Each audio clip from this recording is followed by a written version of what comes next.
نعم بسم الله الرحمن الرحيم الحمد لله رب العالمين الحمد لله الذي فرض علينا حج بيت الله الحرام قال الله تعالى وأتم الحج والأمرة لله وأشهد أن لا إله إلا الله لا شريك له وأشهد أن سيدنا حبيبنا مولانا محمد صلى الله عليه وسلم Assalamu alaikum wa rahmatullahi wa barakatuh. Wa alaikum salam wa rahmatullahi. Alhamdulillah abantu baffe mwenna batulaba tulebaza okubeera ntumbeerako ku mukutu guno gwa Labbaika Islam Media era tubasaba Allah ow'ekitiibwa abeere nga abaamu ekisingira ddala obulungi. Allahumma amin. Alhamdulillah abagenyi baffe abalungi manyi shekhi tuli wano n'abantu wano betwogera nabo abamu mulimu abagenyi ba Mungu baduyufu rahman abagenda okubeera nti insha Allahu taala bagenda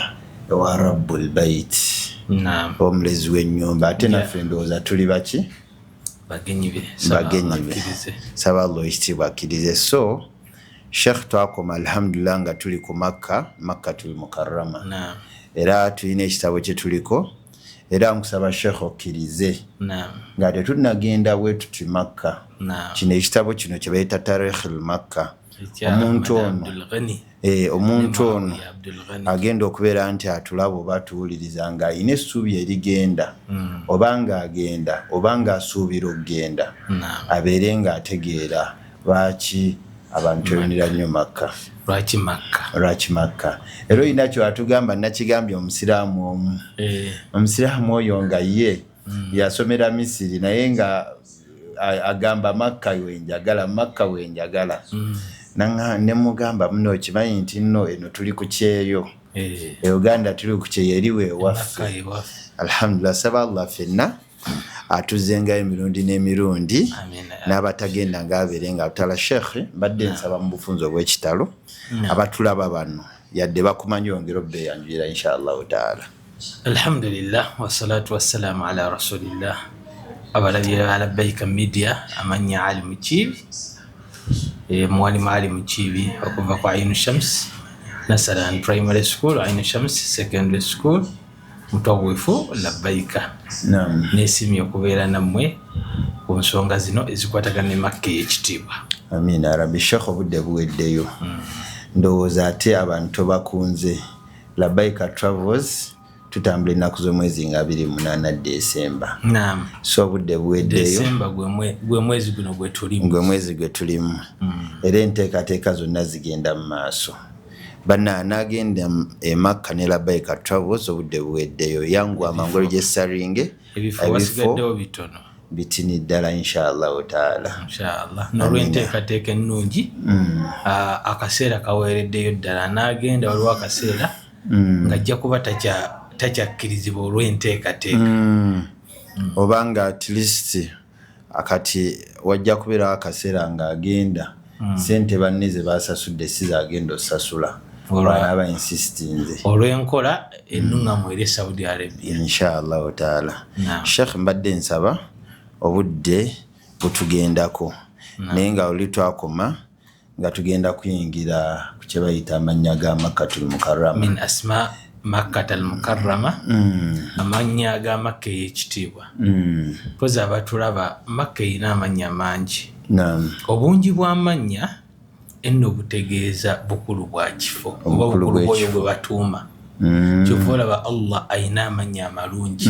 Walillahi al-asmaul husna. Agamu tugamanyi, agamu yageesigaliza tetugamanyi, ate agamu gasinga ku ganne waago. Kyova olaba tumuyita Allah ly'erinnya lye ery'enjawulo Allah.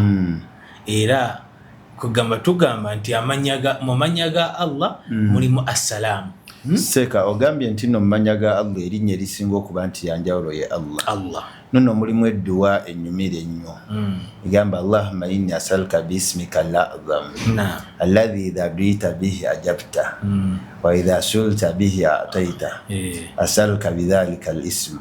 So erinnya ye Allah edduwa nkulu abamanyi abamu lye basongako kubanga bwe tuba twogera tugamba assalaamu linnya lya Allah naye tosobola kugamba nti Allah linnya lya assalaamu lino lyerinnya lye ya Allah erinnya lye ekkulu. waliwo bagamba Allahumma inni as'aluka bi anni ashhadu annaka anta Allah al-ahadu as-samad alladhi lam yalid. ate ako abatulaba ndoza neemuka nootinze bannayeffenna ayina erinnya ery'enkizo bw'omusaba nalyo Allah akuwa ky'omusabye era bw'omukoowoola nalyo akwanukula. Era Nabbi sallallahu alaihi wasallam yawulira omusajja ng'agamba Allahumma inni as'aluka bi annaka anta Allah al-ahadu as-samad alladhi lam yalid wa lam yulad wa lam yakul lahu kufuwan ahad. Nti ay Allah nkusaba olw'ensonga gwe Allah al-ahadu as-samad omu yesigamirwako alladhi lam yalid oyo atazaala walam yulad atazaalibwa walam yakul lahu kufuwan ahad atalina kintu kyonna kimwefaananyiriza eyeyawukanira mu bwomu bwe. Nabbi n'agamba ng'awulidde omusajja oyo yagamba lakad saala allaha bi ismi al-azam. Omusajja oyo asabye Allah n'erinnya lye erisinga ery'enkizo erisinga amalala gonna. Kati Allah alina amannya amalungi mangi getumanyi getutamanyi. Ekyo nno kiraga kitiibwa kya Allah nti kyanjawulo. Kati ne mu bitonde bye bye yatonda mulimu ekibuga Makka nakyo kirina amannya mangi. afdalu buqa ala al-ardi, kyekitundu ekisinga ewantu wonna ku nsi kuno. Teri kifo kisinga Makka ku nsi kuno, teriyo wasinga Makka. Kati Makka eyo Allah n'agiwa amannya ag'enjawulo. Amannya aga Makka getugenda okulaba agamu gali mu Qur'an. N'abamu badde bamanyi Makka nti liri Makka nti erinnya lyokka. Makka yo nga yeyina amannya mangi. Eyina amannya mangi. Agamu gali mu Qur'ani, amalala gali mu hadisi za Nabbi. Ekitegeeza amannya gano era Allah ye yatuuma ekibuga kino amannya ago ag'enjawulo. Agamu n'agatuwa mu Qur'an n'agatubuulira, amalala n'agayisiza ku lulimi lwa Nabbi sallallahu alaihi wasallam. Ate amalala n'agayigiriza bannannyini kifo ekyo kuva dda nadda abaasookawo nga bagakiyita era nekimanyikwa n'amannya ago. Kati min asma'i wano min mu Luwarabu yatab'id kitegeeza min ba'dhi agamu ku go. Ekitegeeza seeka amannya gogenda ottuwa si ge genkomeredde agamu ku go. Ya Rabbi. Era oli bw'awulira lyamanyi nga teririimu ate lisobola okuba nga nalyo likola ki nga nalyo gyeriri. Erinnya erisookera ddala erinnya Makka. Al-Makka. Makka lye lyatuumibwa ekibuga Al-Makka. Aiwa. Abamanyi abamu batugamba Makka kitegeeza ekintu ewakuŋŋaanira kyekiringa magineti esike ebifo ebirala byonna ye Makka oba senta ya buli kintu. Senta ya buli kintu magineti esika weesika ng'ereeta. Wallahi Sheikh, waliwo abantu bendaba nga mbutuufu daiman baba Makka so magineti ebasika. Magineti ya Makka kuba wallahi otuuka e Makka n'osanganga kumpi wallahi kullu alam ng'ensi yonna yonna waliwo ab'Ebungereza, abavudde China, abavudde Uganda, abavudde Ethiopia, abavudde mu nsi ez'enjawulo, bonna nga bazze mu kifo ekyo. Ekyo Allah kye yagamba Ibrahim alayhi salam min kulli fajjin amiq, mu buli kanyomero konna bajje Makka liyashhadu manafi'a lahum, beerabireko bajulire ku migaso egidda gye bali egiri mu kibuga Makka. Ya Rabbi. Kati mu mannya oba erinnya erisookera ddala erya Makka ye Makka. Ate nno buli omu asinga lyasinga okumanya. Ngano bamanyi Masaka, Kawempe wa kati eri ye Makka asinga basinga kumanya Makka. Naye nga Makka erina amannya amalala. Erina erinnya eriyitibwa Bakka. Al-Bakka. Inna awwala bayti wudi'a lin-nas lalladhi bi Bakkata mubaraka wa hudan lil alamin fihi ayatun bayyinatun maqam Ibrahim. Ya Rabbi. Yeyo Bakka nayo linnya ly'ekibuga Makka era Allah yagiyita mu Qur'an. Mu mannya ga Makka mulimu Barra. Al-Barra. Barra kitegeeza obutukuvu nti Makka ntukuvu. Makka ntukuvu. Barra ekifo ekitukuvu Allah tukaongo ulira at least ulira kitukuvu ate kitukuza nti otuukamu omutima ne gutukula kugamba omuntu atuukamu n'atandika n'okutya ezambi kugamba ezambi eryamulemerako n'alitya n'agamba ya rabbi ndi mu kibuga Makka ngeye. Allah abantu bangi shekhe abagenda e Makka ng'abadde eyisa bulala olw'obutukuvu ndowooza bw'ekifo ekyo nga w'ogambye eriyitibwa Barra n'aba n'agamba nti ekyo sikiddamu. Era ekyo ate tekyeyibaza omuntu n'agamba nti gundi nga yagenda nadda waliwo omuntu ng'olwedda alina ekko lingi nga ne bw'omunnyika ate omulala ng'olwedde waliwo emitima Allah gye yagamba nti summa qasat qulubuhum min ba'di dhalika emitima gyaguma fahiya kal hijara jiringa amayinja au ashadda qaswa oba migumu okusinga ki amayinja wa inna min alhijarati lama yatafajjaru minhu al-anhar dikubanga mu mayinja mulimu agavaamu emigga wa inna minha lama yashaqqaqu fayakhruju minhu al-ma wali ageyasa ne gavaamu amazzi naye waliwo oli omutima nga gwaguma tegumanyi jjinja nga bwagenda Makka oba agenze n'obukafiiri bwe ngera dda n'obukafiiri akomawo nabwo nga ye takyatukula. Saba Allah ffenna atutukula kubanga bw'oba ogenze ng'ekituufu ogenze kutukula otukulira e Makka otukula. Alhamdulillah Sheikh nebaza abalamazi baffe abasinga abalabbayika biseera ebisengayo tutambula nabo ogenda okulaba ng'okomyewo nga alhamdulillah embeera ekyuseemuko. Sheikh nze nnyina ekintu kye neetegereza wabawo omulamazi n'agenda ng'alinga omuzibu nga muzibu wano mu ntandikwa muzibu agenda okudda nga yasinga okubeera omuntu omulungi n'ogamba musajja ono oba kyajjukiramu nti yali muzibu nga Allah yamulungi yanga yasinga. Alhamdulillah. Era ndowooza mmanya ga Makka mulimu erinnya albaladul amin. Ensi eyaki ey'emirembe.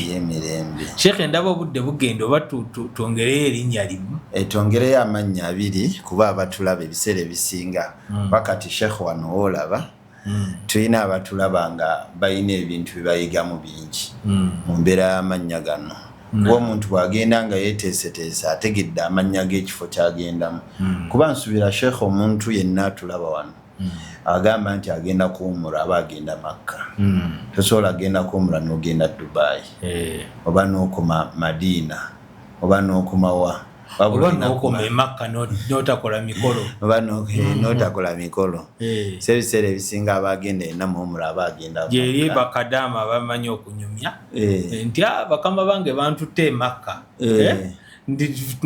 mbasitulira kabedi netwetoolola nga teyaleese enniya awo aba alabye yeetoloddemu alhamdulillah. Sheikh tongereyo amannya abiri inshallah.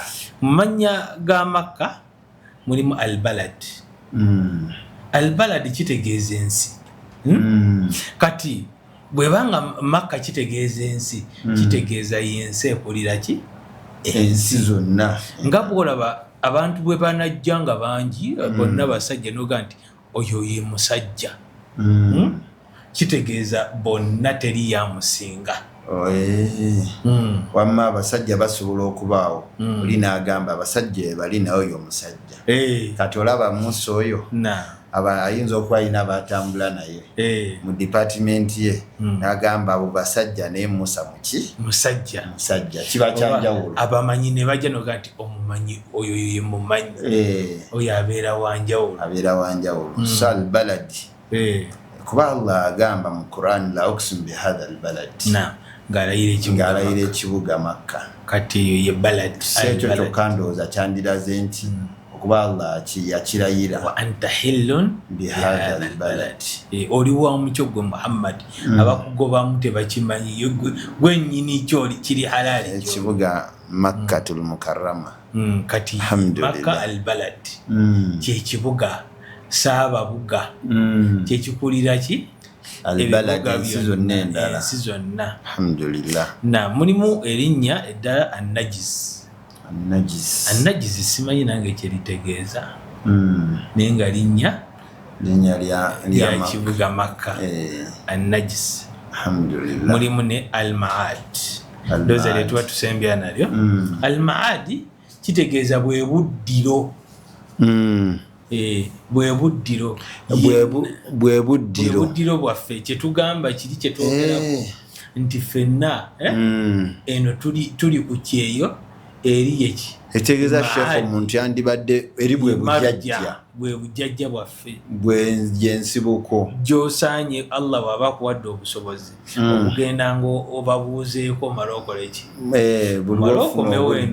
noddukayo buli ofuna obudde noddukayo sheekh kitegeeza omuntu yandibadde nga munna amutunuulira bubi buli ddakiika agenda ng'emakka singa buli muntu alina obusobozi Uganda eno yandibadde nga oba oliawo mu Ramadhan oba oliawo mu mwezi gwa Zulhajji ng'abasiraamu bonna bavaamu ne bagendako e Makka ne bamala ne bakomawo singa obusobozi bwaliwo naye Allah akimanyi nti tetwenkanankana buli bamu basinga ku banne baabwe kyeyava agamba liman istataa ilayhi sabila oliyo yaba asobodde lyekkubo lyosanye okubeera ng'okwata ye Ma'ad. Amina rabbi. Marje gye tusanye okubeera nga tukola ki tuddira era ensonga zonna we ziba ziganye ogenda e Makka Allah gy'asinga okwagala gy'asinga e Makka tetugendayo kusinza Makka tetugendayo kusinza Kaaba obula tugende ewali ennyumba ya Allah gye yassa ku nsi tumusinzizeewo al-Bayt al-Atiq enju enkadde era amanya ga Makka tujja diraba inshallah taala kati Makka kye kitutwalayo obanga zeeko eka ng'ebintu oba biganye tegeeza ebintu ebikusumbuwa oba nebitatambudde bulungi oba n'ensonga zonna dakeeka ye Makka funa tiketi ogendeko e Makka imaani eganye owulira obujeemu obwewuliramu genda kowa tegeeza sheekh n'oba ne munno ng'owulira embeera tatambula bulungi obanga muganda wo obanga mukyalawo obanga mwami wo bw'aba talina ng'osobola mutwaleko e Makka osanga Allah asobola okukola ki Allah amusumula ya rabbi.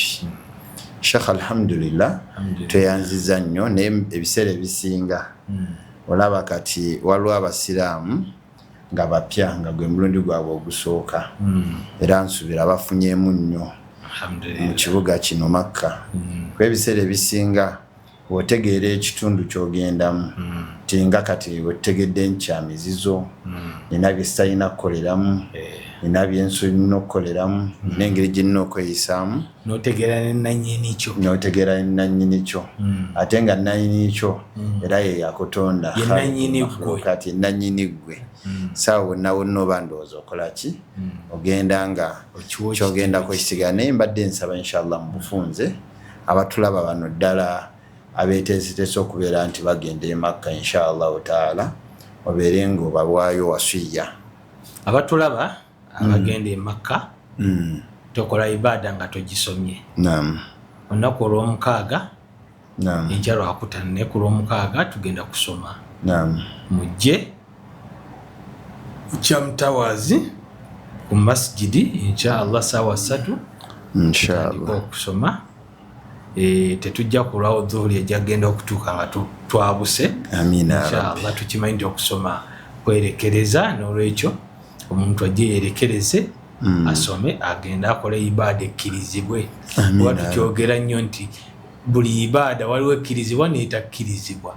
kati jangu okole ibaada ng'ogimanyi ekwanguyire ekunyumire ate ogifunemu n'empeera inshallah saba Allah akkirize ya rabbi. Sheikh toyanziza nnyo Sheikh Ali Mukiibi bozi n'abahijja okubajjukiza nti akadde kaweddeyo n'agenda e Makka okukola hijja ekituufu guno omwezi tuuze ndowooza nnaku bunaku tezikyawera 10 ng'omuntu asasudde kale at least ng'asasuddeko ekitali ekyo ayinza obutagenda mu hijja. Amina rabbi. N'ab'ekisibo nabo ole budde buweddeyo manyi byonna biri wamu naye tusaba Allah ow'ekitiibwa asobozese tubiteeketeeke bulungi. Tusaba Allah ow'ekitiibwa n'abawandiisa abaana kwa Ayin Shams waggule baleeta abaana mu primary baleeta abaana mu secondary alhamdulillah sente ezijja mu nsawo ya munnayuganda amina ya rabbi amin tweyanza nnyo shekhe saba Allah wisi wabeere ng'akwamu obulungi n'abalabi baffe mwenna tweyanziza nnyo saba Allah ffenna abeere ng'atuwa obusobozi n'amaanyi n'obulamu obulungi tutuukeko mu kibuga Sheikh kyayogeddeko ekirina amannya amangi bwe gati n'obukulu obungi bwe buti subhanaka Allahumma bihamdika nashhadu an la ilaha illa anta nastaghfiruka wa natubu ilayk alhamdulillahi rabbil alamin.